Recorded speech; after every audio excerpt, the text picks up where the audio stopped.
Hello everyone. Today, we are going to play some nostalgic tekkit classic. This is a pack of the good old times, where you could play on a potato with 1 GB of RAM. And that loads faster than the TTS lines.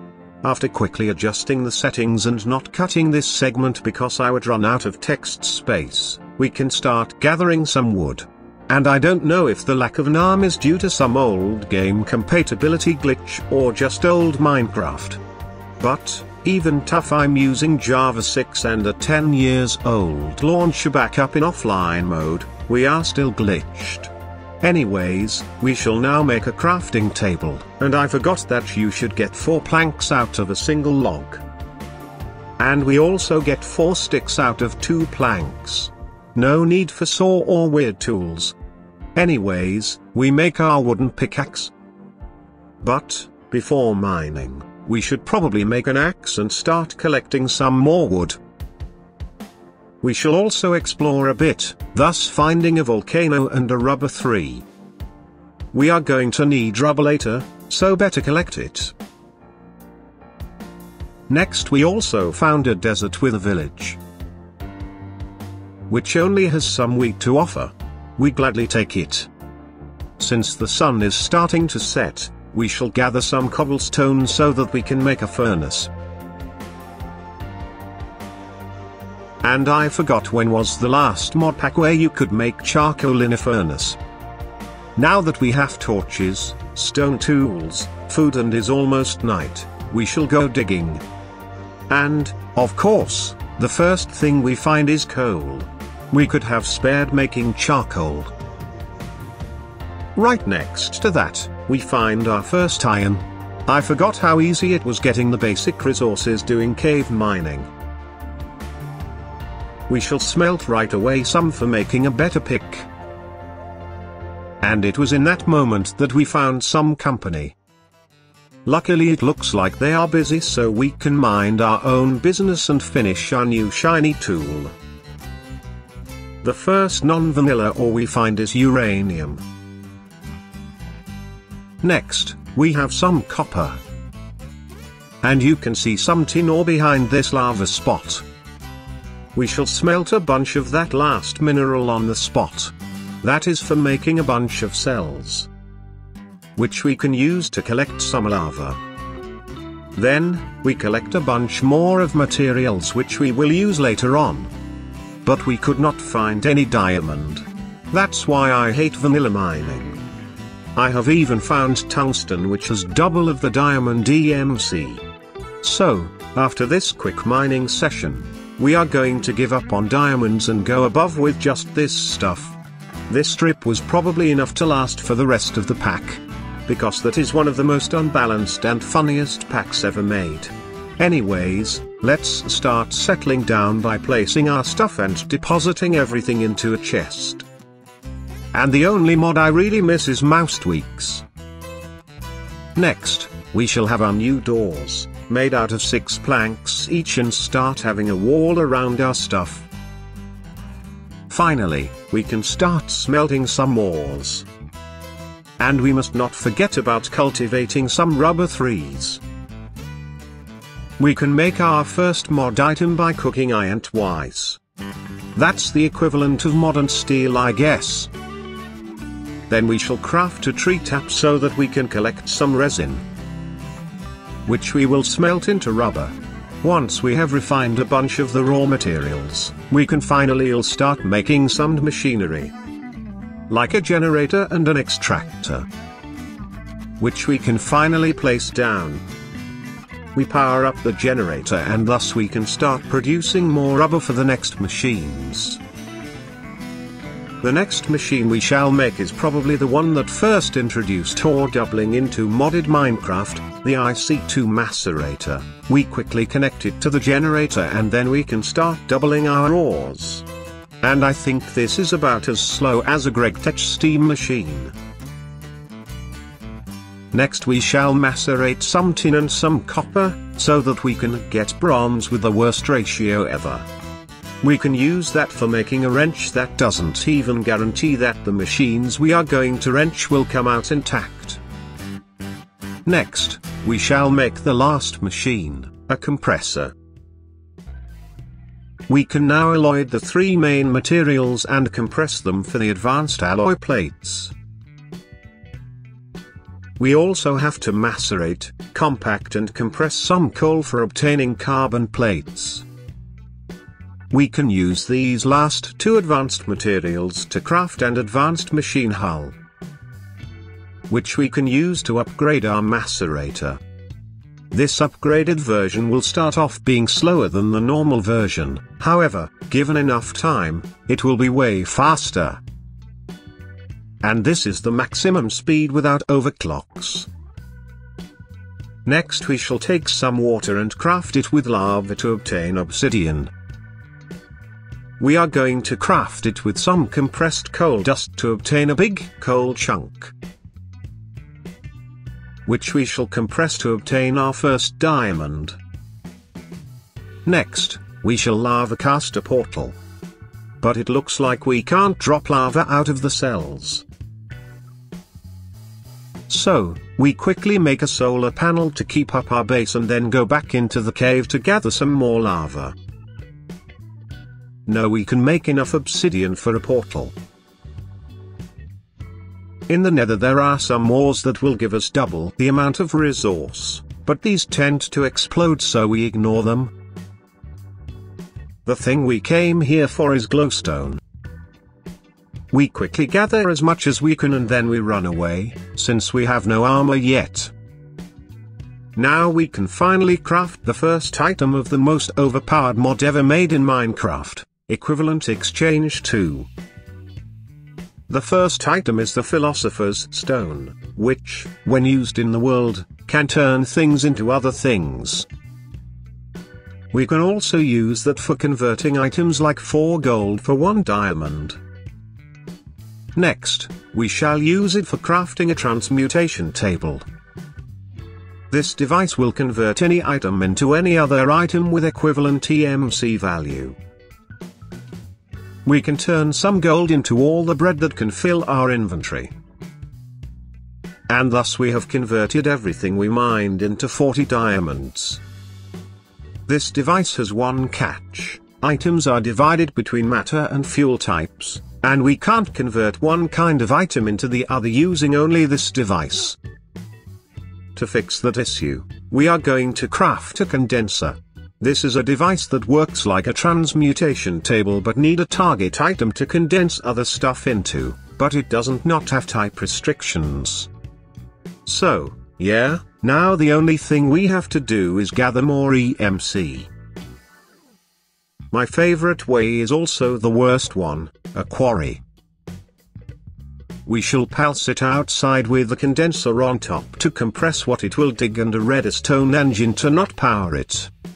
We shall instead use a steam engine that does not consume water nor produce steam. And it is now starting to build its frame. Once it's done, it will start slowly gathering resources and the condenser turn them into diamonds. However, that is going to be slower than manually digging dirt. So, we shall power it with electricity, and we are going to need an energy linker to convert between the energy of the two mods. However, we need something to make EU now. Before that, we shall have the first crafting table that can hold items, the project table. Now that we can craft in an easier way, we shall make something that makes a lot of power, the old, ice-cooled, IC2 nuclear reactor.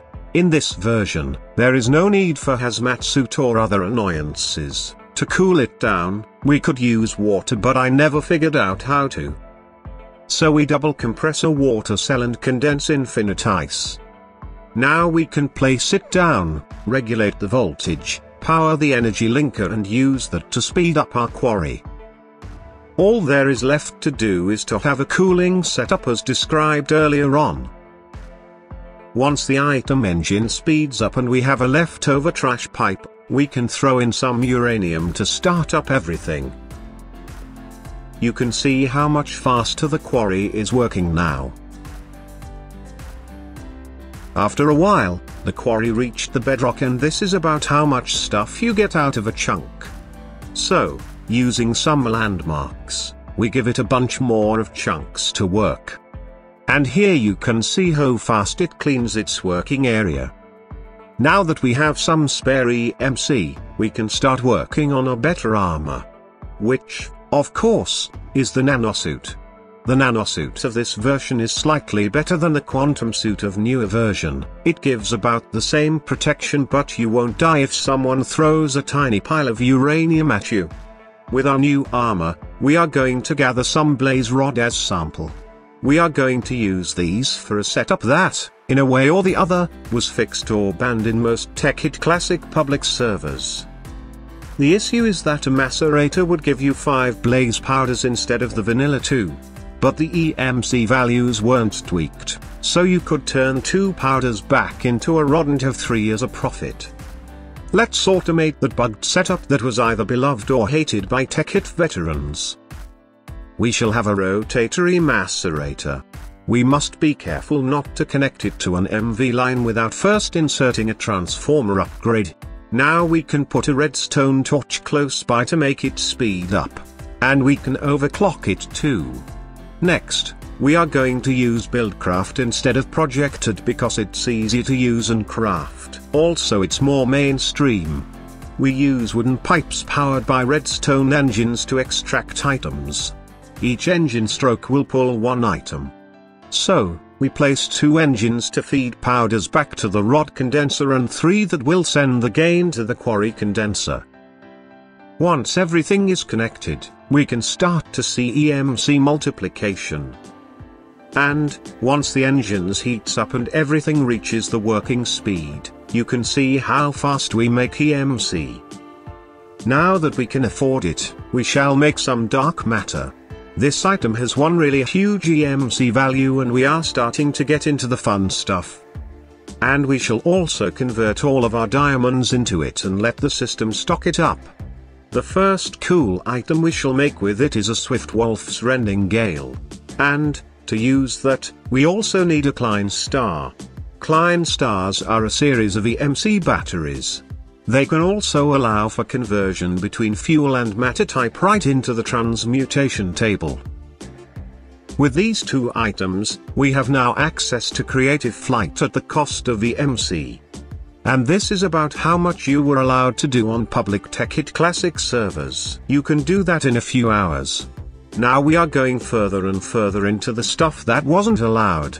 Most server would let you get collectors, oftentimes only the first tiers. But now, we are going to make straight away red matter, with an EMC of arms at 500,000. And we use that for the most powerful collector, with an EMC equivalent to 88 diamonds.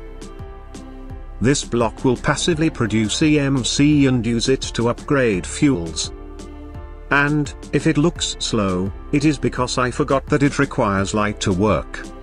To better use these, we can cluster them in a flower around a condenser. The condenser will receive their EMC and thus we will have to deal with just 1 block. And we can expand and increase the collector's power by adding antimatter relays. And, once we complete a flower, you can see it makes about as much as the blaze setup, but with less lag. Next we shall send the condensed stuff into our base, where we will condense it into red matter. And we shall use a better looking item in our flower, which will also show the progress better. Now, we could expand this setup, but I think we should recycle it for a more fun and active way of farming. We are going to condense everything into diamonds, dark matter and red matter. Next, we make a dark matter pick which we upgrade straight away to red matter pick. Which, of course, we rush into the legendary red morning star. This is a super hammer which, once charged up, will destroy a huge chunk of stuff with a click. To manage its drops, we need a black hole band, which we combine with a gem of eternal density into the void ring. We put the ring into an alchemical bag. Now, whatever we mine should end in the bag and be compressed into dark matter. However, Such setup drains a lot of EMC from the Klein star, so much that we can't fly anymore and we have to go up the old way. Luckily it's a great pick even when out of power. To avoid getting stuck like that again, we shall convert our transmutation table into a transmutation tablet, so that we can bring it with us everywhere. Now we can mindlessly go mine. However, other than mine, there also is craft. So we shall craft a second flower, then a third, and a fourth.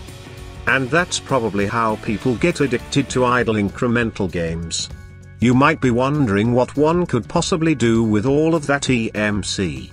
We can start by making a bunch more of rings, which we can then merge with us with Wolf into an arcane ring.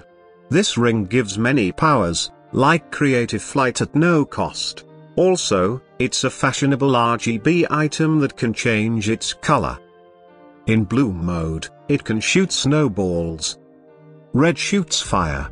Yellow makes things fly away. Green is bugged. We can also boost it with EMC to make it stronger. Green will clean grass. Blue will create snow. And also create ice paths. Red will spread fire around us. And yellow will enable for thunder throwing.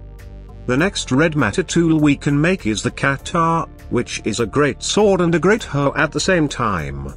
Then we can make a whole armor out of red matter. However, this armor isn't really special. The cool version is called gem armor. However, that will require an additional 100 millions of EMC. Equivalent to more than 4,000 of block of diamond. While we wait for more EMC to build up, we shall work on something else. We shall upgrade our power generation to solar. Since these do not have an EMC value, we have to manually batch craft a few. And we shall compress them into a single MV solar panel that will make more than our old reactor. However, does it looks like we should be manually crafting stuff? This is the mod pack built around what inspired Factorio. We shall automate making solar panels. The first step for making a solar panel factory is to build a structure. We shall use a mercurial eye for making such task easier. Once satisfied, we can start working on the input and outputs. We are going to input EMC infra of items in this condenser, which we shall move using the laggy and glitched buildcraft. These pipes will make lag, but they look cool. Finally, we set the item that will carry EMC. We shall use gold ingots. Here we will retrieve the output. And this is the power input from the solar panel we manually crafted. Now, to make it work, after some math, we are going to move the input and spread it in the correct ratios using distribution transport pipes. Then, we convert the EMC carrying item into the items we actually need. We are going to merge up into a single pipe all the components because this will look really cool. And extremely laggy. We will split them up again using diamond pipes. Next, we shall take care of the stuff that need to be processed using IC2 machinery. And, since the induction furnaces can't take transformer upgrades, we downvolted to MV. Next, we start setting up filters and connections. And we use automatic crafting tables to start making parts. Once everything is set up, this is the looks of our factory while not working. All there is left to do is to input some EMC. We shall start with a test run of 2 red matter. We could use gold pipes to speed up the items, but I think it looks cooler without them.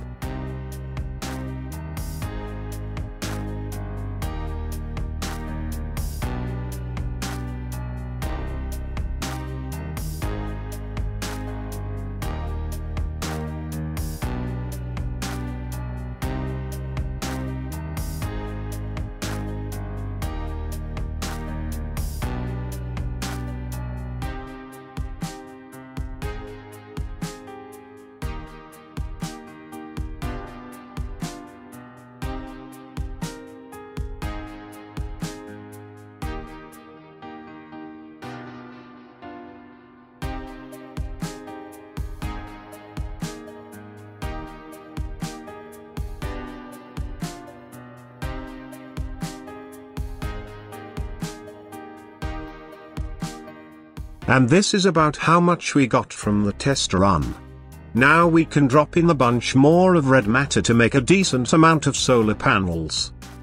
We have switched the EMC carrier to iron because engines could not keep up with the gold conversion. Also they turned invisible, for some reason. Now we can admire how our beautiful factorio-like setup automatically produces LV solar panels. But, you know what is the most impressive thing of all of that? Not only we are running at 120 FPS, we are also using less than a gigabyte of RAM. And only one is allocated. Anyways, now that we have a decent amount of power production, we shall make a bigger Blaze EMC setup. To make it run faster, we have to use Project Red item tubes. These move stuff one stack at a time. We also need the help of a gem of eternal density. And output red matter. And we also overclock these as much as we can. Now that we have all of the TMC, we can make the biggest clone star, the Omega 1. However, we can barely fully charge one. Thus we shall increase our EMC farm size. Meanwhile, our solar panel factory is working perfectly fine and managed to produce one more stack of LV solar panels, which we shall craft into an HV1. We are going to use that energy for producing UU matter. We will need it later on. All we have to do now is AFK for a couple hours to build up some resources. Before that, though, we shall have a dark matter pedestal hosting a magic clock that will increase the world ticks per second. And we shall also add some golden pipes to our solar factory. After some AFK time, we finally have enough EMC to fully charge 2 Klein Star Omega. We shall use these to craft the most expensive item of the pack, the alchemical tome. Once this item is burned inside a transmutation table, it will unlock transmutation for every item of the game that has an EMC value. Also, we can keep day by altering the speed of time. We could also go back to day 0 and say we speed run the pack in a single day.